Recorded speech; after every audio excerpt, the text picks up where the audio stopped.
हळद रुसली कुंकू हसलं या मालिकेच्या पुढील काही येणाऱ्या भागांमध्ये आपल्याला आता जबरदस्त असा ट्विस्ट पाहायला मिळणार आहे। आता इथे दुष्यंत हा कामानिमित्त मुंबईला निघून चाललेला आहे। तर आता कृष्णा हे दुष्यंतला वाढदिवसानिमित्त धनधनीत असं गिफ्ट देणार आहे। तर त्याचबरोबर आता पूजाचा प्लॅन मात्र फ्लॉप होणार आहे। आता नेमका पूजाचा कोणता फ्लॉप होणार आणि कृष्णा दुष्यंतला काय गिफ्ट देणार सगळं काही जाणून घेण्यासाठी आपला हा व्हिडिओ शेवटपर्यंत नक्की पहा। चला तर मग मित्रांनो सुरुवात करूया आपल्या आजच्या या व्हिडिओला। तर आता आपण इथे पाहतो की कृष्णा ही दुष्यंत हा मुंबईला जायला निघालेला असताना त्याला म्हणत असते की मला सुद्धा तुमच्याबरोबर यायचं आहे, मला घेऊन चला। त्यावर दुष्यंत तिला सांगत असतो की हे बघ कृष्णा, तू तिकडे नको येऊस, तुला तिकडे खरंच नाही राहता येणार, तुला तिकडचं वातावरण नाही मानवणार आणि त्याहून महत्त्वाचं तुझी तिकडे चांगली करमणूकसुद्धा नाही होणार, तुला नाही राहता येणार तिथे, त्यापेक्षा उगाच तू नको तो हट्ट करू माझ्याजवळ। कृष्णा म्हणत असते मी म्हटलं ना मला यायचं आहे तर मला यायचं आहे, मी तुमच्याबरोबर येणार म्हणजे येणार, मला बी यायचं आहे शहरात राहायला, मी येणार। त्याबरोबर आता दुष्यंत कृष्णाला म्हणत असतो तुला का ऐकायचं नाही आहे बरं माझं, मी सांगतोय ना तुला तिथे सेटल नाही होता येणार म्हणून, मग तिकडे राहण्याची पद्धत वेगळी असते ग। त्यावर कृष्णा म्हणत असते एवढं काय वेगळं असतं तिकडं, माणसासारखी माणसंच राहतात ना तिथं बी, मग म्या का नाही राहू शकत, म्या बी राहू शकतो, मला यायचं आहे म्हणजे यायचं आहे। त्यावर दुष्यंत आता कृष्णाला म्हणतो नाही राहू शकत तू। त्यावर कृष्णा म्हणते पुण्यांदा तुम्ही तेच म्हणायलायसा, नाही राहू शकत म्हणजे काय, का नाही राहू शकत म्या तिथं, मला बी राहायचं आहे। त्यावर दुष्यंत म्हणतो हो राहायचं आहे तुला, शहरात मुली कॉम्प्युटर वापरतात, इंग्लिश भाषा बोलतात, वेगळ्या पद्धतीचे कपडे घालतात, तुला तसलं काही जमणार आहे। त्यावर कृष्णा हे आता पाठीवरती तिची पिशवी घेते आणि म्हणत असते मग म्या आकाश बघून सांगू शकतो पाऊस कधी पडू शकतो, म्या शेतातलं पीक किती आहे ते बघून सांगू शकतो, या औंदाला किती गुण भात निघलते, म्या गुराला बघून सांगू शकतो त्याला कधी बरं वाटेल ते, त्याला काय होतंय ते तुम्ही सांगू शकता व्हय। त्यावर दुष्यंत म्हणतो तू ऐकणार नाहीस ना, तू चल माझ्याबरोबर।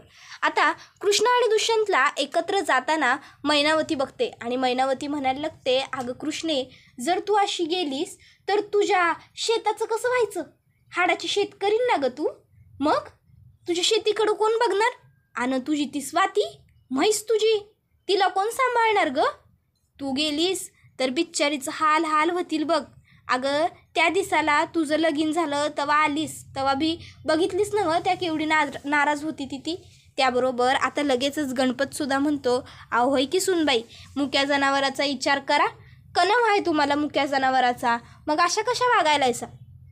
त्याबरोबर मग मात्र आता कृष्णाच्या लक्षात येतं की आपण हा धरलेला हट्ट चुकीचा आहे। मग आता कृष्णा ही दुष्यंतला म्हणते तुम्ही एक काम करा, तुम्हीच जावा तिकडं, म्या नाही येत।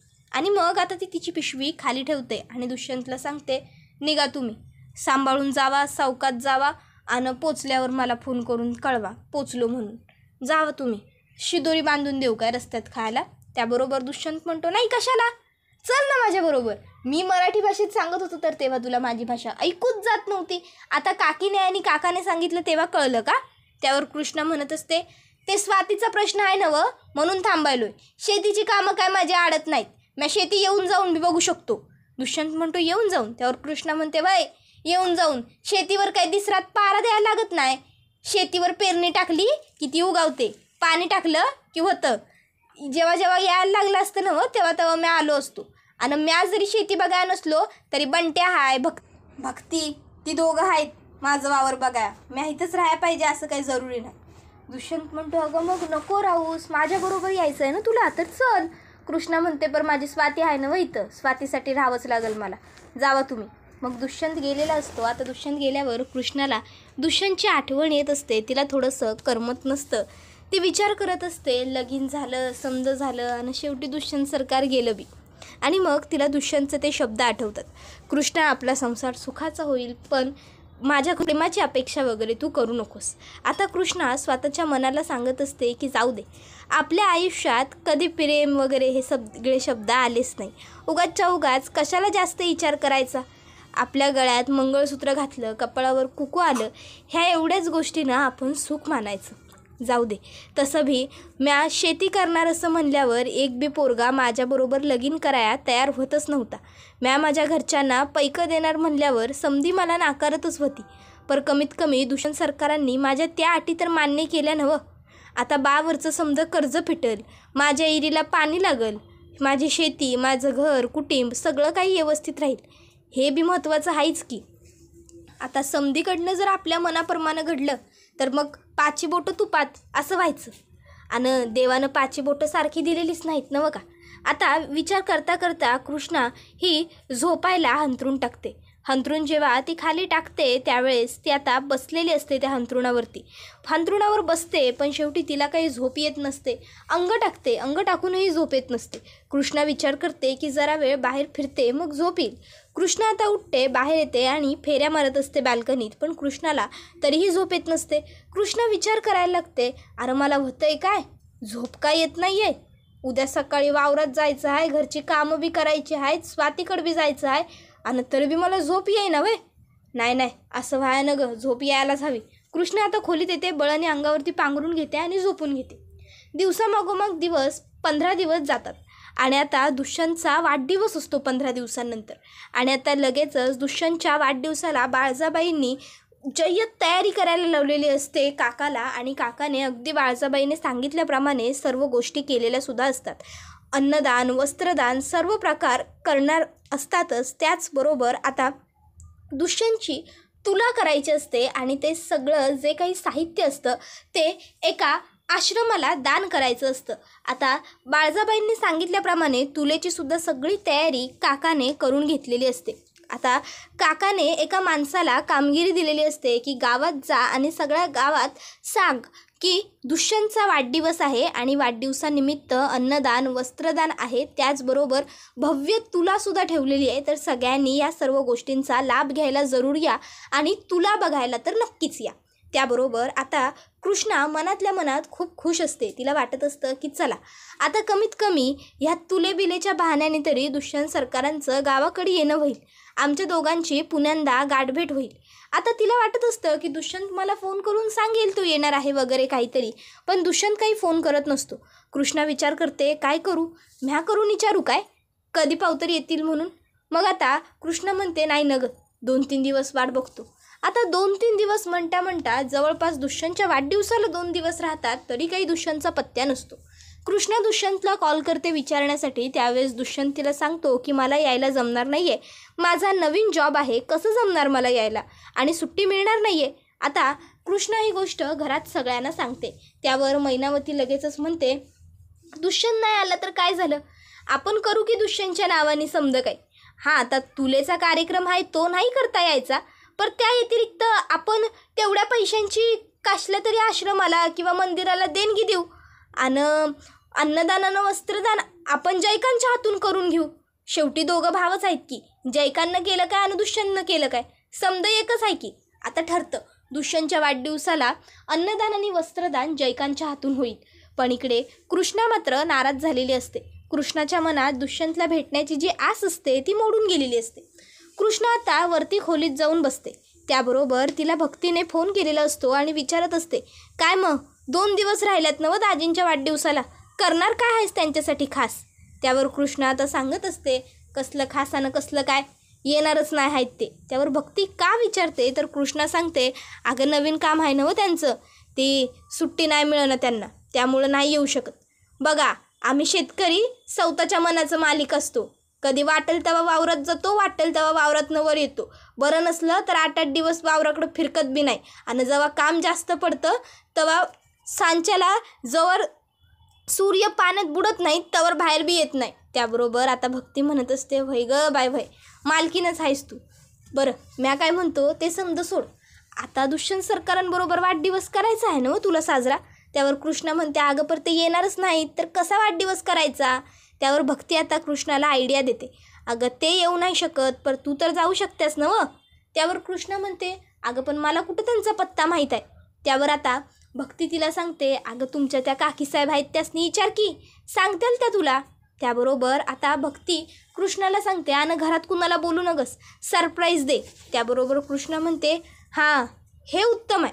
मग आता कृष्णा मैनावती काकूला दुष्यंतच्या राहत्या घराचा पत्ता विचारते. आता मैनावतीला तर हेच हवं असतं की बाळजाबाईंना राग येईल असं कृष्णाने काहीतरी वागावं. कृष्णा न सांगता मुंबईला गेली तर अर्थात बाळजाबाई चिडणारच असतात कृष्णावर.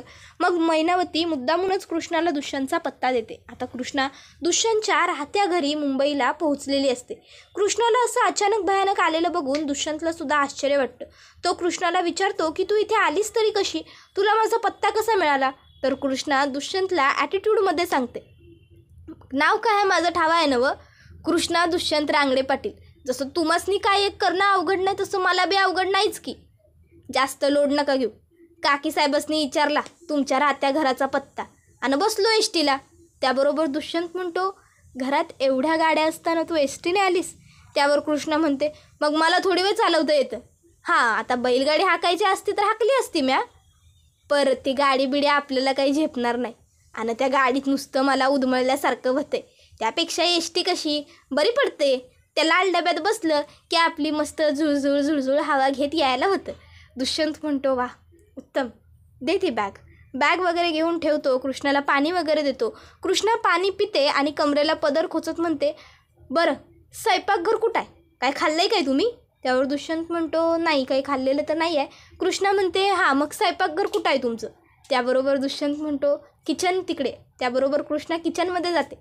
आता किचनमध्ये कृष्णा बघते तर तिला डबे उघडल्यावर फक्त पास्ता, मॅगी ह्या अशाच वस्तू का दिसतात. कृष्णा विचारते, हे समजा काय आहे.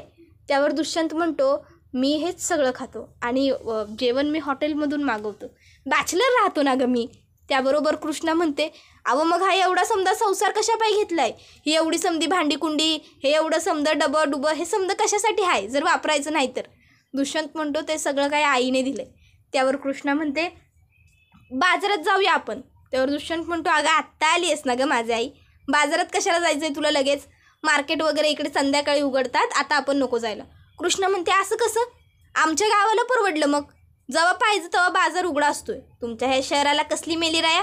त्यावर लगेच दुष्यंत म्हणतो, तू गप्प बस ग, आमच्याकडे पण दिवसा बाजार असतात, चल तुला बाजार दाखवतो. आणि मग आता दुष्यंत हा कृष्णाला घेऊन खाली मार्केटमध्ये जातो. आता कृष्णा मार्केट एवढं भरलेलं बघते आणि जरा हडबडते. त्याबरोबर दुष्यंत म्हणतो, बघितलंस ना आमचं मार्केट कसं असतं ते. त्यावर कृष्णा दुष्यंतला म्हणते, बघितलं आणि घाबरलो बी. त्यावर दुष्यंत म्हणतो, काय म्हणालीस, हाडाची शेतकरी. त्यावर कृष्णा म्हणते, काय नाही म्हणलं म्या म्हणलं हात पकडा माझा, उगाच हरवशीला बिरवशीला कुठेतरी. दुष्यंत म्हणतो, नाही गरज नाही, मी हरवलो तरी मला माझ्या घरचा पत्ता माहीत आहे ना, मी बरोबर घरी जाऊ शकतो. त्यावर कृष्णा म्हणते, पण कशाला उगा तुम्ही पाठी म्या पुढं, त्यापेक्षा हातच पकडा ना. आणि मग कृष्णच आता दुष्यंतचा घट्ट हात पकडते बाजारात. आणि मग आता दुष्यंत विचारतो, पण तुला जायचं कुठं आहे. त्यावर कृष्णा सांगते, मला समजा किराणा माल भेटेल अशा ठिकाणी घेऊन जावा. त्याबरोबर दुष्यंत कृष्णाला चांगल्या मॉलमध्ये घेऊन जातो आणि तिथून आता दोघंजणं खरेदी वगैरे करून घरी येतात. तर दुसरीकडे आता पूजाने प्लॅन केलेला असतो की मी आता डीच्या घरी जाईन आणि डीला त्याच्या वाढदिवसाचं सरप्राईज देईन, छान केक कापून आम्ही दोघं मिळून सेलिब्रेट करू आणि मग डीला मी माझी बाजू पटवून देईन. माझ्या लक्षात त्याचा वाढदिवस आहे ही गोष्ट जेव्हा त्याला कळेल तेव्हा त्याचा राग क्षणार्धात विरघळून जाईल आणि जरी तो नाही विरघळला तरी पुढे काय कसं करायचं हे तर मला व्यवस्थित माहीत आहेच. मग आता पूजासुद्धा एक महागडा छान केक घेते, दुष्यंतसाठी मस्त एक जॅकेट गिफ्ट घेते, एक घड्याळ घेते, गुलाबांचा भला मोठा बुके घेते आणि आता दुष्यंतच्या राहत्या बंगल्यावरती राहत्या घरी आलेली असते. तर आता ती स्पेअर की जी तिच्याकडे असते त्याच्याने दुष्यंतच्या घराचा दरवाजा उघडते. आता दुष्यंत आणि कृष्णा घरात असतात. कृष्णाने दुष्यंतच्या आवडीचा सर्व स्वयंपाक केलेला असतो, अगदी चिकन, मटण, त्याचबरोबर भाकरी वगैरे कृष्णाने भरघोस स्वयंपाक केलेला असतो आणि दुष्यंतला ती सांगत असते, आज हे समजा खाऊन बघा बरं, तुमच्या हॉटेलातल्या जेवणाची चव चांगली लागते की माझ्या हातच्या स्वयंपाकाची चव चांगली आहे ती. त्याबरोबर दुष्यंत म्हणतो, हे माझ्या वाढदिवसाचं गिफ्ट आहे. त्यावर कृष्णा म्हणते, हा मग आमच्यासारखी माणसं हे असंच गिफ्ट देतात, आवडतं इतर बघा नाही तर मग. त्यावर दुष्यंत म्हणतो, आवडलं, छान आहे तुझं गिफ्ट आणि असं गिफ्ट आजपर्यंत कोणी दिलेलं नाही आहे ना मला, खूप मस्त. त्याबरोबर आता कृष्णा म्हणते, आता खावा का फक्त बोलतच बसाल. त्यावर दुष्यंत आता खात असतो आणि दुष्यंतला खरोखर कृष्णाच्या हातची चव आवडते सुद्धा.